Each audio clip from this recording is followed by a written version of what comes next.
Yes, welcome. This is Last Call Reacts. Just more of a paying homage to or a couple words.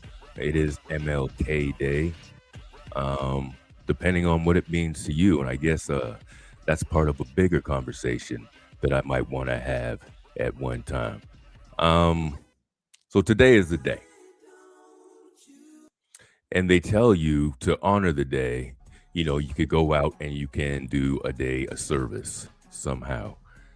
I maybe it's getting older, maybe it's a little more wisdom in how you look at the purpose of things and traditional versus purposeful ceremonial events that occur, you know.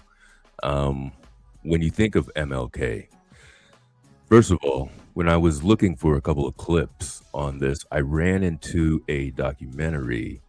I was always fascinated, and this is more on today. The last couple years, if not months, of Dr. King's life, how drastic it was from when he started, and there's a lot to consider there. And by the way, I was getting the name of that. The website is Life Stories, and they have the documentary out. I think it's from HBO, King in the Wilderness. It's once you turn it on, you're definitely going to want to check out the whole thing. It's like over an hour plus of just maybe unseen things. It's his friends that were around him and family those last moments, weeks and months leading up to his assassination. So definitely worth checking out here. I wanted to go right ahead and see if I get this on the first time. Boom. Not really. um, Play a couple things here and then maybe talk to it a little bit. And here we go. In the South. Well, in the South, particularly in Alabama, you had visible villains. Jim Clark, Fair use. Bull Connor, cattle prods, police dogs. But in the North, you don't have those visible villains. Isn't it hard to get your people aroused and directed at something that isn't visible? Well, that's exactly right. And this is what I was saying when I said it's harder to see a target. In the South, in the nonviolent movement, we were aided always, on the whole, by the brutality of our opponent. It isn't the same way in the North. The other thing is that you don't have legal segregation in the North as you do in the South. And you see what he's alluding to there is institutional racism.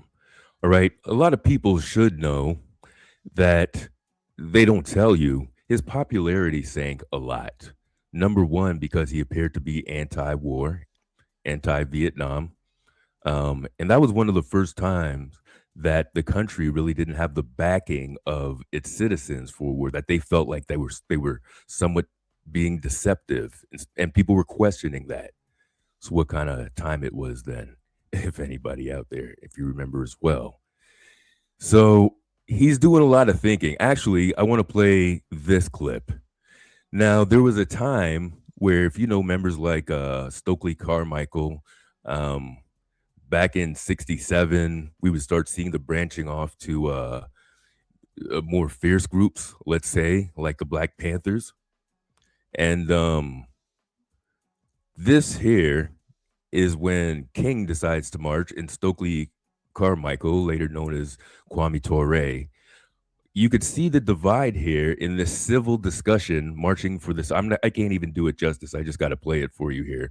But you see the ideas in the ideologies separating from this point out. Check this out. White and black people.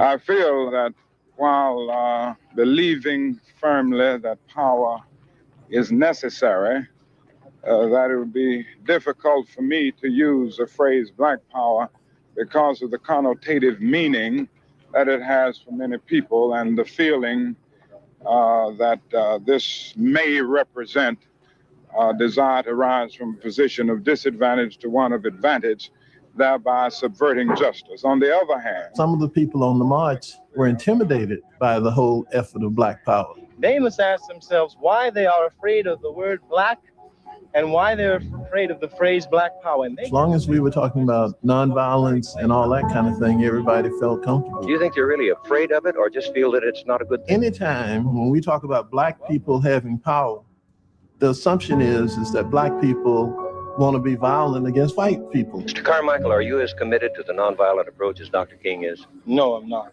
Why aren't you? Well, I just don't see it as a way of life. I never have. I grew up in the slums of New York, and I learned there that the only way that one survived was to use his fists. I realized when Stokely became chairman of SNCC, he had a different approach. And for me, it's always been a tactic and never a way of life. He believed in self-defense. Could you comment on that, Dr. King? The Negro has an opportunity to inject morality in the veins of our civilization.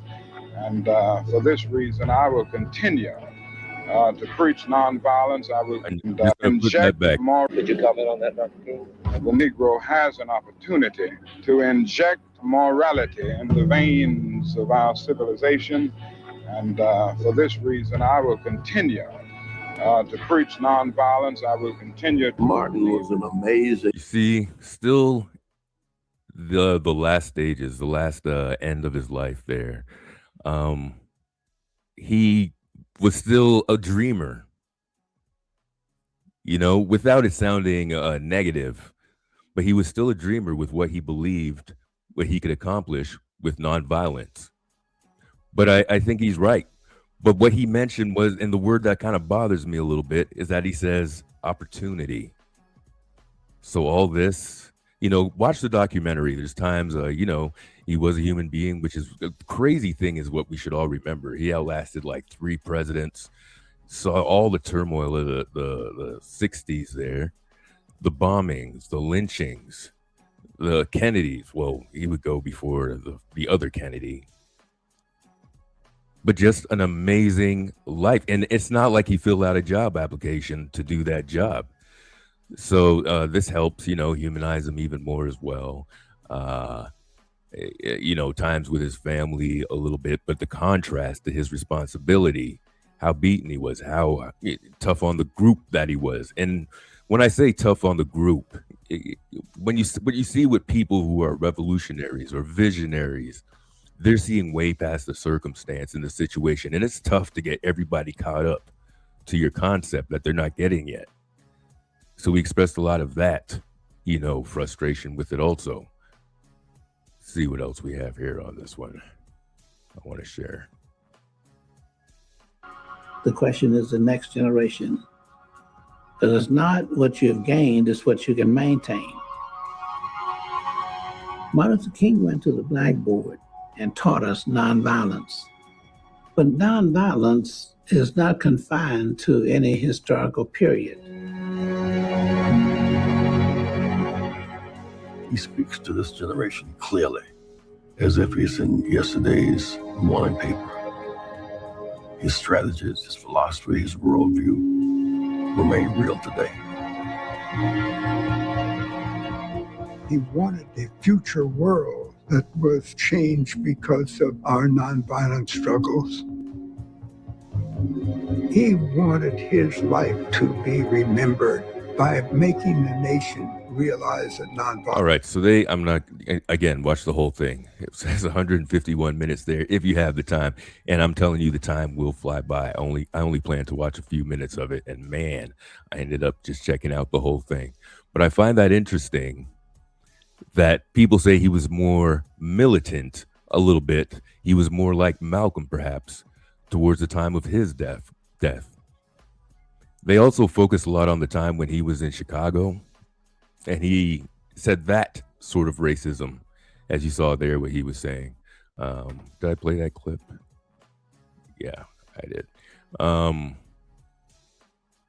going to just play a little bit more of it here before we're on our way out. Just the struggle that he had to make. And I think it's magnificent. He wasn't even in his 40s yet. So a lot of respect for that. But let's not just call MLK Day a day of service and then call it, you know, a day there. Let's remember the struggle, the real grit I think is lost in a lot of the storytelling and a lot of the speeches and the key moments and stuff. Let's finish off here. So it is much more difficult to get people to see exactly what you're doing, but it isn't an impossible job. It's a hard, it's a tedious job at times to get people to be aroused from their apathetic slumbers, but I still feel that Negroes in the North can be motivated just as they were motivated in the South. And I think as time goes on with the growing economic deprivation in the Negro community, it will even be easier because people will come to see that not only is something wrong in general, but something is wrong in particular in their own economic and housing situations. Well, what is it? I mean, how do you find it? It's very subtle in the North. Unfortunately, all this information is out there for you guys. I might even try to post it somewhere in the comments or the description, but because it's always worth going over, and especially these times in his life, in his life that reflect the moments in our lives now and some of those issues that are still prevalent today. You know, and what I think he's really addressing here is the core issue. Not that he's pulling it away. He's saying like civil rights will help solve a lot of these issues if we're just treated equally. The redlining, zone redistricting, all the things that we're seeing, and with this president as well. Now it doesn't, you're getting large critics on either side now about some of the injustices that they see on a daily basis under this leadership. You know, whatever side you fall on. I'm not going for one or the other here. I just want to salute the man, his contributions, his dreams, his strategy, his hope, what he fought for, what he galvanized everybody to do. And again, no job application to do that. This is something that he did. A job that he took on, well, he sacrificed to do what he did, and he did it well. You know, don't let him say today that there wasn't leadership or we don't have examples of greatness or excellence, because there it is, right there, man. But check out the documentary. It's worth just to see it, a new angle of stuff, and not the sugar-coated things that you normally see about his life. You get to see some grit and a little bit of the struggle. You have more appreciation for what this human being did for the human race, really, man. He got it and stuck to his principles. So celebrate it. Thanks for checking me out. This is Last Call. Reacts in a way. Peace.